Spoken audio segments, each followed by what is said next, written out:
Get back on track with your health. Here are my top 10 tips to optimize your health this winter.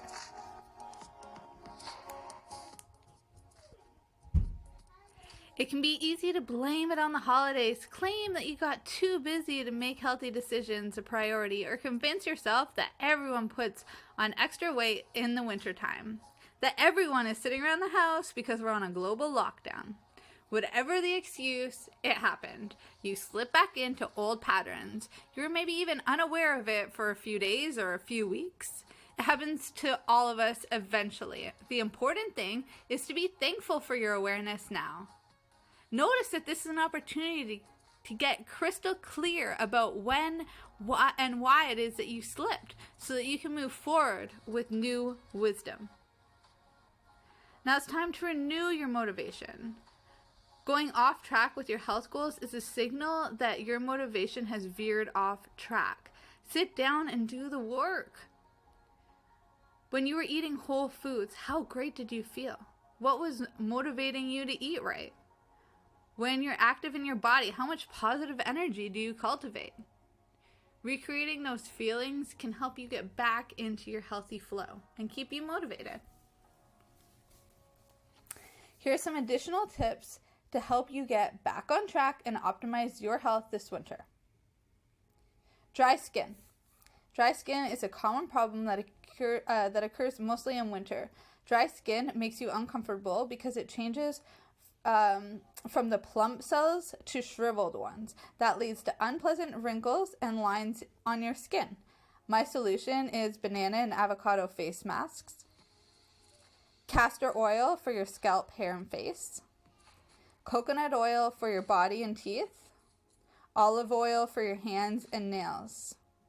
Also, you can make large batches of my DIY lip balm. You'll be able to find the link in this article, which I will also put below in this video.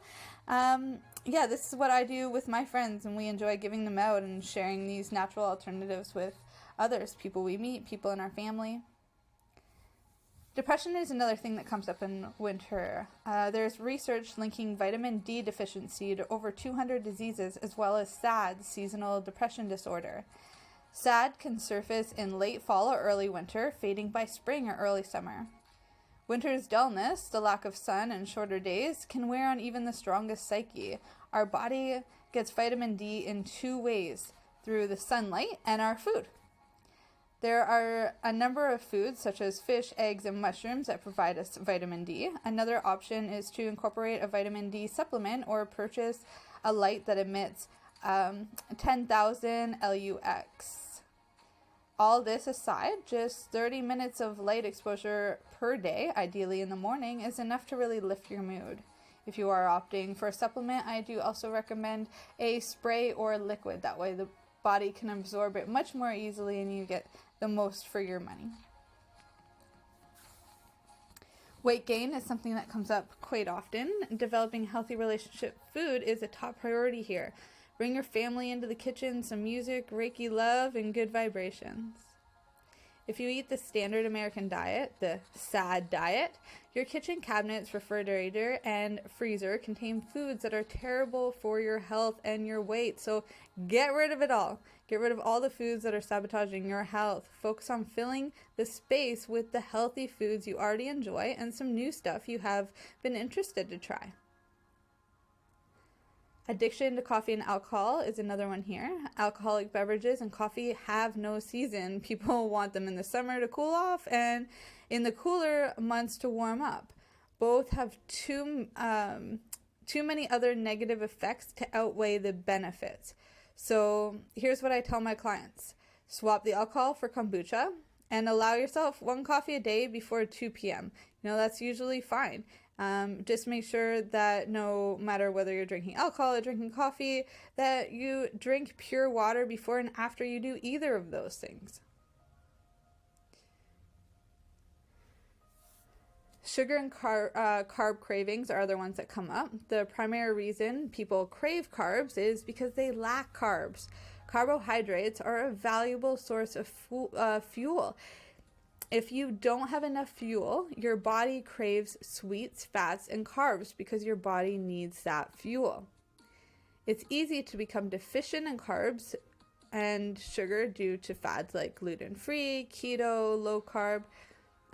Health trends are like fashion, they change with the season and usually come from the $72 billion diet, wellness, and weight loss industry. Their products fail, but the consumer blames themselves and buys another differently packaged weight loss product.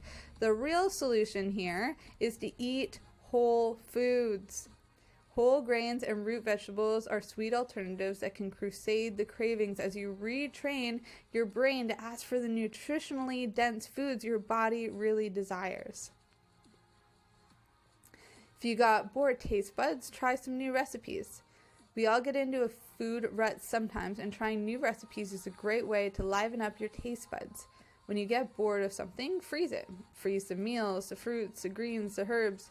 Fermentation and dehydration are two other alternative ways to preserve your food while maintaining peak nutrition. If you've got an anxious mind or body, you don't have to go to the gym and kill it for over an hour. Instead, I'm a firm believer that a small workout can have an impact. HIIT workout, dancing to a few of your favorite songs back to back, playing Birdie or Zombie with your kid, running with your dog, anything like that. They all make a huge impact, and anything that works up a sweat will help clear your mind and your body of any anxiety. Research also shows that exercising outdoors comes with a variety of health advantages over working out inside, including improved energy levels and decreased stress and anger. Another study found that being outdoors has an overall positive effect on vitality, your sense of enthusiasm, aliveness, and energy. Even in winter, you can also get the benefits of what Wim Hof actually talks about, all that chronotherapy, the cold therapy, the breathing therapy. You can tap into a lot of these other benefits too, if that's a rabbit hole you want to go down. Anybody that's going through a negative mindset or wants to switch their negative mindset to up-level their mindset this winter, it's important to clear your head from negativity. You may want to change something in your life, but constantly saying negative things about yourself is not going to help. Take some time to write out all your negative thoughts. Get it all out, the big, the dark, the scary. Like an emotional colonic, allow the negativity to leave your body and be written down on paper.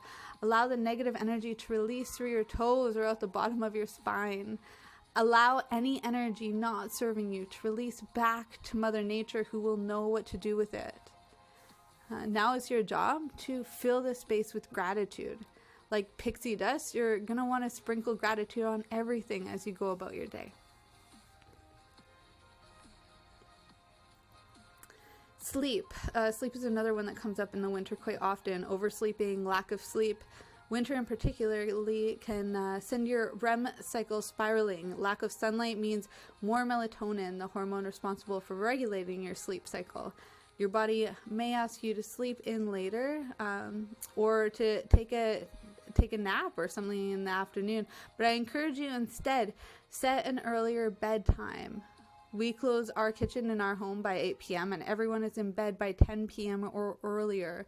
We use the dark winter mornings to relax and prepare ourselves mentally for all the beautiful spring blessings coming closer and closer each morning as it gets brighter earlier and earlier. In the winter, the air becomes almost entirely devoid of moisture. This lack of humidity can make staying asleep difficult. If you are one of those people, try using a humidifier.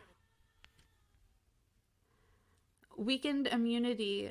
Each winter, a group of symptoms like colds, viruses, fever, chills, head congestion, post-nasal drip, cough, and sometimes even nausea, vomiting, or diarrhea brings patients to their family physician or nearest hospital. This winter, we're also asked to stay home due to COVID-19. So, it's good to realize that respiratory and flu-like illnesses are the most common acute winter illnesses. Some herbs that I use regularly in the winter time include marshmallow, thyme, cayenne, and plantain. I also enjoy working with probiotic beverages, raw honey, and mushrooms like chaga. My suggested natural alternatives are great for boosting the immunity naturally, but you should visit your doctor if you've been sick for more than 10 days or you can't function well due to persistent shortness of breath, high fever, etc. Well, working out and clean eating doesn't have to be your whole life, but set yourself 1 to 3 realistic goals. Otherwise, you're setting yourself up for failure from the very beginning. The saying goes, fail to plan and you plan to fail. So keep it simple too. Forget the fad diets, crazy detoxes, or anything like that. The promised miracle cures. Focus instead on eating more whole foods and moving your body each day. My final tip is to remind yourself how you feel when you're off track. These feelings can be big motivators when you hit rock bottom, when you feel like shit. So, if you're going to consume too much junk or skip the workouts, remind yourself what that feeling was. These are all past experiences that are backed up by some strong emotional power which can be channeled in a positive way and even help you optimize your health this winter. As always, I'm sending you much love and positivity on your elemental growth journey. I am Ashley Michaud, and I love you guys.